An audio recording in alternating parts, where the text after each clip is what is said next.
Assalamualaikum warahmatullahi wabarakatuh. Salam sejahtera bagi kita semua. Selamat datang di video dokumen pernyataan diri dosen dalam unjuk kerja Tridharma Perguruan Tinggi atau PDD UKTPT bidang pengajaran dalam rangka sertifikasi dosen tahun 2025. Perkenalkan, nama saya Miftahur Roifah, dosen program studi sastra Inggris, Fakultas Ilmu Sosial dan Ilmu Budaya, Universitas Trunojoyo, Madura. Saya memiliki latar belakang keilmuan sastra Inggris dan saya memiliki fokus riset pada bidang feminis dan gender studies. Pada program studi sastra Inggris, saya mengampu beberapa mata kuliah, baik itu mata kuliah skills atau kemampuan bahasa Inggris dan juga mata kuliah pada bidang sastra. Pada kesempatan video kali ini, saya akan menyajikan salah satu mata kuliah yang saya ampu, yaitu mata kuliah prose. Mata kuliah prose ini memiliki bobot 3 SKS bersifat wajib dan disajikan di semester 4. Sebelum mengambil mata kuliah ini, mahasiswa terlebih dahulu harus lulus dan menyelesaikan mata kuliah prasyarat, yaitu mata kuliah Introduction to English Literature. Mata kuliah prose ini dirancang untuk membahas elemen-elemen struktural yang ada di dalam karya sastra, baik itu unsur intrinsik maupun unsur ekstrinsik. Kemudian mahasiswa akan belajar bagaimana menganalisis elemen-elemen tersebut di dalam karya sastra prosa dan juga akan menyajikan hasil analisisnya dalam bentuk tulisan esai. Adapun capaian pembelajaran pada mata kuliah prose ini adalah yang pertama, mahasiswa mampu menjelaskan dan mengidentifikasi elemen-elemen struktural dalam karya sastra, baik itu unsur intrinsik maupun unsur ekstrinsik. Kemudian, mahasiswa mampu membaca karya sastra prosa ini secara kritis dan melakukan analisis yang mendalam. Kemudian yang ketiga, mahasiswa mampu menulis esai yang sistematis dan terstruktur sebagai bentuk output dari mata kuliah ini. Kemudian mata kuliah ini dilaksanakan sebanyak 14 pertemuan. Berikut adalah bahan ajar perkuliahan atau materi yang diajarkan pada setiap pertemuan dari meeting 1 sampai ke meeting terakhir. Kemudian selanjutnya saya akan menjelaskan tentang materi pada minggu ketiga yang akan saya ambil, yaitu topik materi tentang plot. Capaian pembelajaran pada minggu ketiga ini adalah mahasiswa mampu mengidentifikasi dan menjelaskan tentang definisi plot, kemudian elemen-elemen of plot, dan juga mahasiswa mampu menganalisis plot tersebut di dalam karya sastra.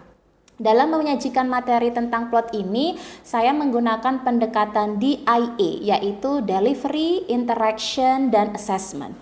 Pada bagian delivery, materi perkuliahan ini disajikan dengan menggunakan metode student-centered learning, di mana akan ada banyak kegiatan yang melibatkan mahasiswa, sehingga mahasiswa terlibat aktif di dalam memahami materi yang dipelajari. Kemudian yang kedua, pada bagian interaction, saya menggunakan metode diskusi, tanya jawab, dan juga menggunakan beberapa aplikasi yang dapat digunakan mahasiswa untuk melakukan interaksi. Kemudian yang terakhir, assessment yang dilakukan, yaitu saya menggunakan Google Classroom untuk memberikan pertanyaan kepada mahasiswa agar bisa mengevaluasi pemahaman mereka tentang materi yang disajikan. Kemudian secara lebih spesifik, berikut komponen penilaian pada mata kuliah prose ini, yaitu class participation 10%, mid test 20%, final test 20%, presentation 20%, project yang berupa esai sebanyak 30%, sehingga jika dikalkulasikan menjadi 100%. Kemudian referensi yang saya gunakan pada mata kuliah ini ada beberapa. Yang pertama, An Introduction to the Semiotics of Narrative karya Ignacy Ribo. Kemudian yang kedua, buku yang berjudul How to Analyze Fiction karya William Kenney. Dan yang ketiga, buku berjudul English Prose, yaitu buku ajar yang saya tulis sendiri. Dan juga ada beberapa artikel dan jurnal yang menjadi referensi terkait yang bisa dijadikan sebagai sumber referensi pada materi perkuliahan ini. Demikian yang dapat saya sampaikan. Mari kita saksikan pembelajarannya di kelas. Assalamualaikum warahmatullahi wabarakatuh. Good afternoon everyone, how are you today? How's your feeling today? Great. Okay, so thank you for coming to the class. Today our third meeting, we gonna discuss something new. But before that, as usual, I will check the attendance. Okay? So thank you for joining to this class. We gonna discuss about the third meeting, yeah? But before that, we gonna do some quick review of the previous material. Did you still remember what we discussed? What is it? The previous material. Prose fiction? Genre? Yes. Okay. Is there any question maybe about the last material? No, it's clear? If it's clear, okay. So we gonna do some review ya by playing this game. So I will ask you to open the link that I have sent you to the WhatsApp group. So please open mentimeter.com. Okay, have you received the link? Yes. Please open. Okay, so can you see this slide? Okay, so please answer your question. This is still related with the previous material that we have studied. What is prose fiction? You can type it from now. Okay, somebody has typed it. Prose fiction is a type of writing that tells a made-up story using ordinary language or not poetry. Okay. Prose fiction is a literary genre. Alright, okay. Okay, good job. So based on your answers here, I can conclude that you have very good understanding about what is prose fiction. And then next, we gonna continue to the question number 2, yeah? So we have learned about the difference between short story, novella, and novel, right? And now, let's answer this question. Which one do you like most? Is it short story, novella, or novel? 5 students answer short story. Okay. Wow. 10 novel, 1 novella. 15 goes to short story. Okay, 17, 13. All right. Maybe I can ask one of you the reasons. Yeah. Let me ask. The first one is Effie. Effie, which one do you choose, Effie? I choose short story. Short story. Okay. Why do you like short story most compared with novella and novel? Because we can understand easily that novella or novella. Okay. And nothing also is different. It's little and simple, yeah. So you don't need much time to finish reading the short story. All right. So we can see the winner, yeah. So most all of the students here prefer to read more short story compared with novella and novel. Okay. And then next. Right, you have to type this one. I think this is one of the interesting question, yeah. What genre is your favorite?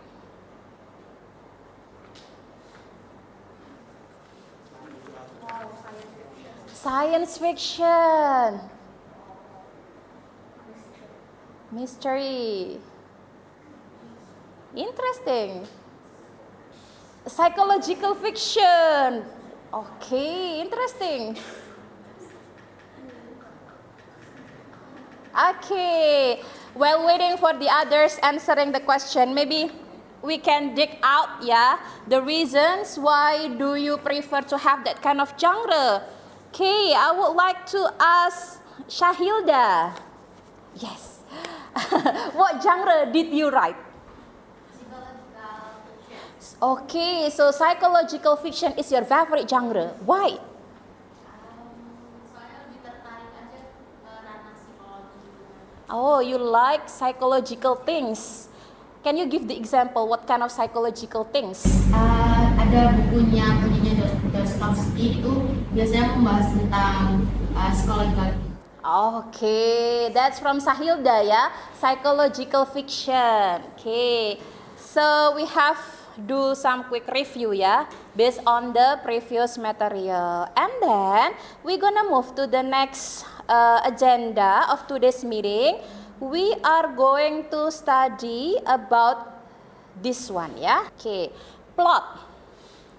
We haven't learned about this, right? But we have discussed a bit in the previous meetings about intrinsic element and extrinsic element. So let's talk a bit about this one, yeah. I want to check your understanding whether you still remember or not what is intrinsic element and extrinsic element. Okay, Rif, explain what you know about intrinsic element and extrinsic element.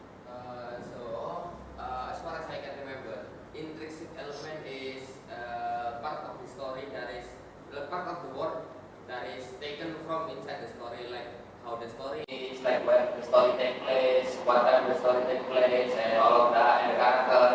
And extrinsic story is more like the outside factor of the story, like who's the author, and like the background of the author, and such, something like that. Okay, so if it is intrinsic element, it means that the elements that we can find inside of the story. So if we want to analyze or identify those elements, we don't need to go anywhere. Just grab the literary works, yeah, up to you. You can read short story or novels and then read it until finish, and then you can identify the content of the intrinsic element from it. Okay, so if we have to break down the intrinsic element, do you still remember what are they? What is it? Plot, character, characterization, setting, theme, and then the last one? Point of view. Those are the intrinsic element of prose fiction. How about the extrinsic element? Extrinsic, meaning that where can we find that element? Outside of the story, meaning that we have to find references outside of the story to know about that. Okay, what are included in the extrinsic elements? Author's background. What else? Social background, yeah, cultural background, and so on and so forth. We haven't talked about that, right? And in today's meeting, we're gonna focus to one of the intrinsic element, which is about plot. Have you ever heard about this one? In introduction of English literature, we have learned a bit, right? But today we're gonna dig out, like deeply and further about what is plot. Okay, and here are the learning objectives, yeah, for you. By the end of the lesson, you will be able to explain what is plot. So we're gonna learn and study the definition of plot, and then the second, identify the elements of plot. So plot also has elements, yeah, we're gonna study later. And then number 3 is explain the diagram of plot. After you are able to identify the element of plot, then later you can draw the diagram of plot. And then the last is explain types of plot. So we have 4 learning objectives of today's meeting. And then next, we're gonna start with some, warming up questions. Another question are coming. So I have 3 questions here that will drive you to understand about what is plot. The first one is, how does the author generally begin a story? Do you understand this question? So imagine that you are reading, literature. So please call back your memory.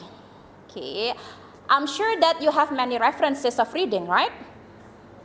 Yes or no? Yes. So please tell me, based on your understanding, based on your knowledge, how does the author generally begin a story? Anybody maybe? Introducing the character. Ananda, sorry. Maybe Faiz usually working. Okay, so Ananda, you answered that generally an author began a story by introducing character. Okay, what do you mean by introducing character? What kind of information that the narrator, provides to you when introducing the character? Maybe the main character mungkin dimulai karakternya tuh dimulai dari mana? Mungkin tempat dia dilahirkan, mungkin atau pokoknya awal dari cerita itu dimulai. Awal dari cerita itu dimulai, bisa bukan menampilkan ya, karena ini sebuah cerita. Apa? Menyajikan nama.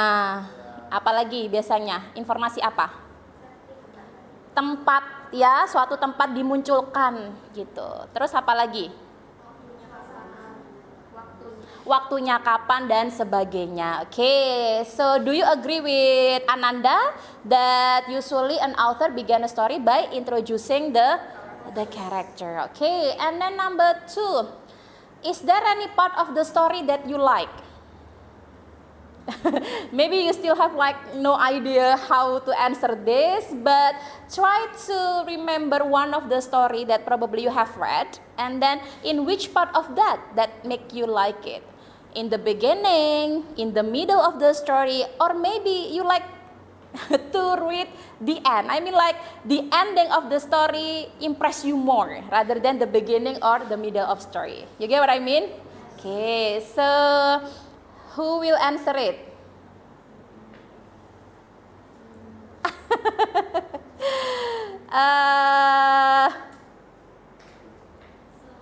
So I have read Zamindar's wife story and I like the resolution part.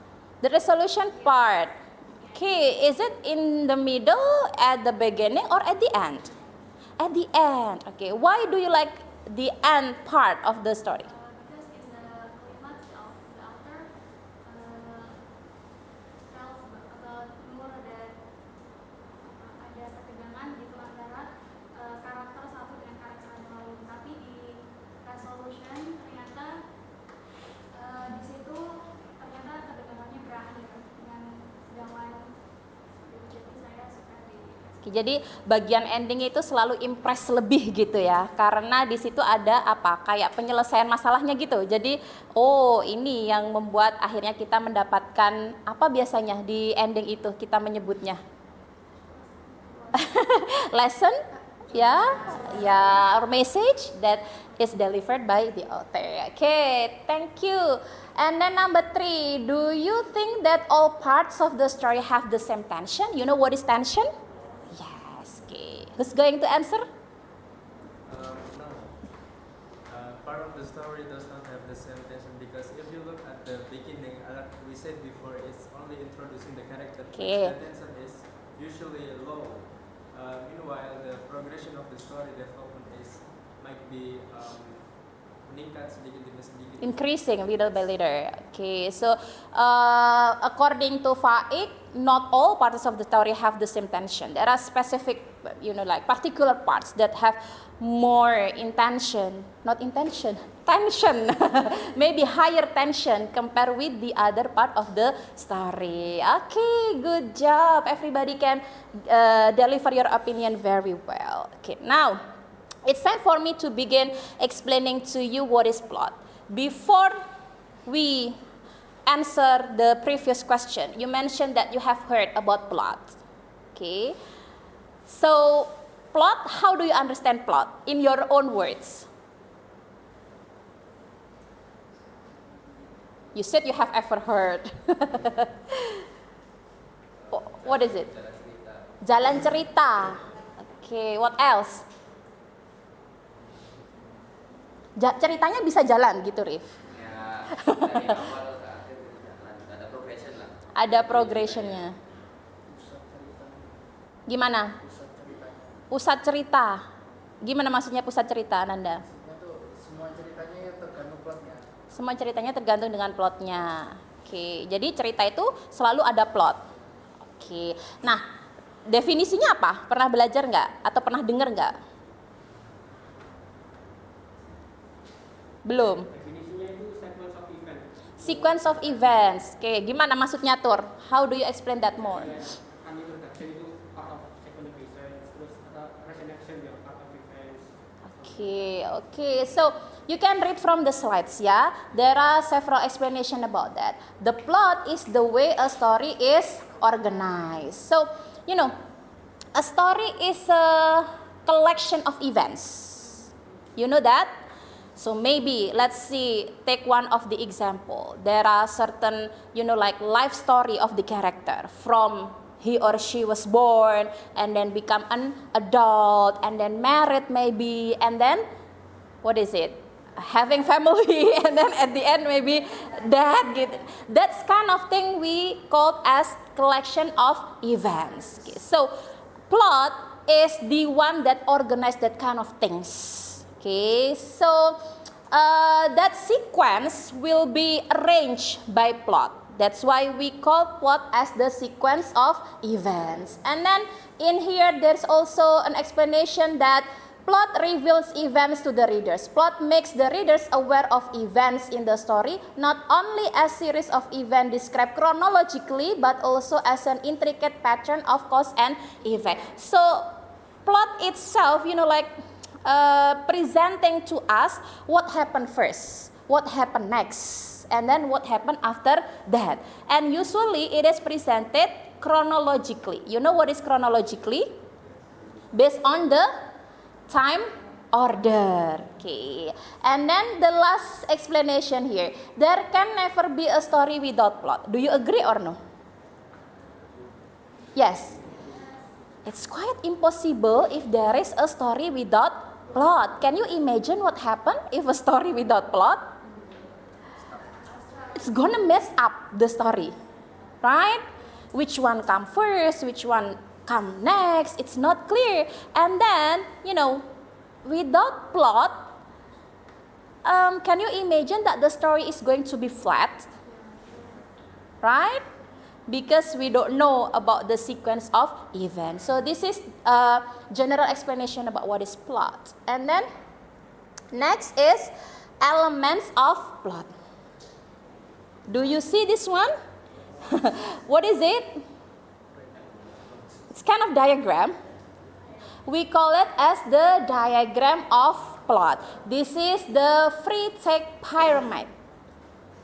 Ada apa aja di situ? Ada bagian-bagiannya enggak? Ada ya. So there is exposition, there is rising action, climax, falling action, and resolution. Nah, this what we call as the elements of plot. Jadi semua cerita itu pasti akan memiliki elemen-elemen yang ini.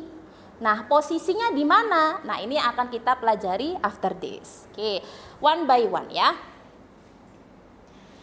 Exposition. Tadi exposition posisinya di mana? Di depan, di bagian diagram yang bawah. Ya, kira-kira itu maksudnya apa? Apakah itu ada di awal cerita, di tengah, atau di akhir? Di awal ya. Exposition. We can understand from the word expose. Nah, kira-kira in exposition tuh ada apa? You can try to read it first and then we gonna discuss it. Ya, in number 1. Exposition, in this initial stage, the environments and the characters, particularly the protagonists, are introduced. There is no conflict yet, but we might get indication about the conflicting goals of the character and the motive that will drive the plot. Do you understand? Yes. Jadi maksudnya gimana? Exposition itu adalah initial stage. Apa itu? Ya, stage yang awal, ya, permulaan, opening. Di situ apa isinya? Seperti yang dijelaskan sama Ananda tadi, ternyata itu namanya adalah exposition. In that part, the author introducing the situation, the environment, and then what else? The characters, ya, and little bit about the the conflict, ya. So everything about the introduction will be put in the exposition part. And then the second is rising action. Rising action. Okay, you can see. Gimana posisinya? A bit up, ya. A bit up. So rising action is, what is it? You find a bit intensity of the story. Yeah, it means in here the conflicts become more complex. Okay, maybe you find, some people are quarreling, some people are arguing, yeah, and so on and so forth. So this is in rising action. How about climax? This is the tip or the peak of the diagram. Climax mean, what is it? Ya, boom. All the conflicts, meledak di situ. Ya, di situ ketegangannya benar-benar tinggi. Kalau perang ya perang beneran di sini. Kalau bertengkar ya bertengkar beneran, mungkin cakar-cakaran atau jambak-jambakan. Kalau sesuatu yang berhubungan dengan sedih ya mungkin the peak of your emotional feeling akan ada di sini, benar-benar sedih gitu ya. And then the next is the falling action. Falling action itu ketegangannya sudah menurun gitu, sudah menuju kepada ending of the story. Nah, endingnya ada di mana? Ada di resolution gitu ya. So this is the diagram of plot. Okay, we have studied about the elements of plot, right? And the diagram of plot. And now let's do a practice. Can you please analyze the elements of plot based on this story? Yeah, I'll give you several minutes to read it.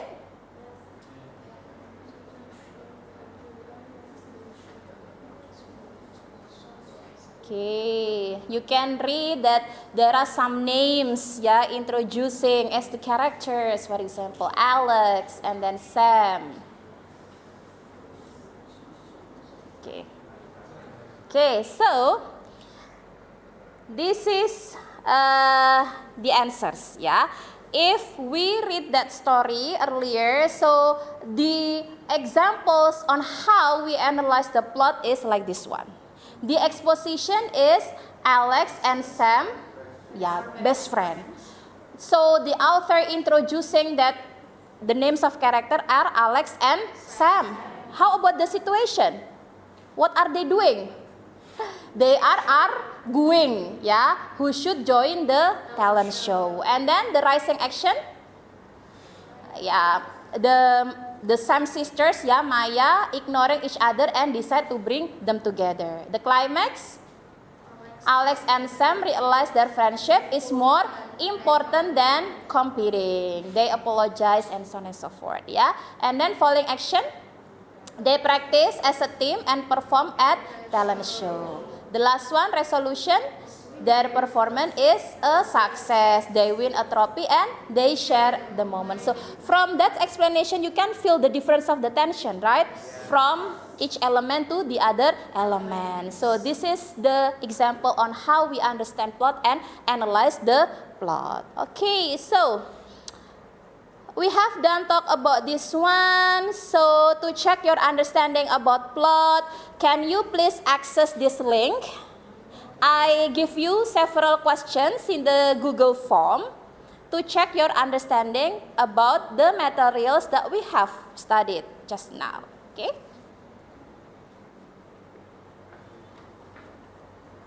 Can you? Please answer that questions. Have you done? Have you answering all the questions? Later I will check the result. It's a kind of evaluation for me to know whether or not you have good understanding about the topic that we have learned. Okay, so that's all for today. Any question maybe? No? Everything is clear? Yes. Okay, so we're gonna continue the rest of the material next week because we have limited of time. So thank you for coming. I'll see you again next meeting. Assalamualaikum warahmatullahi wabarakatuh.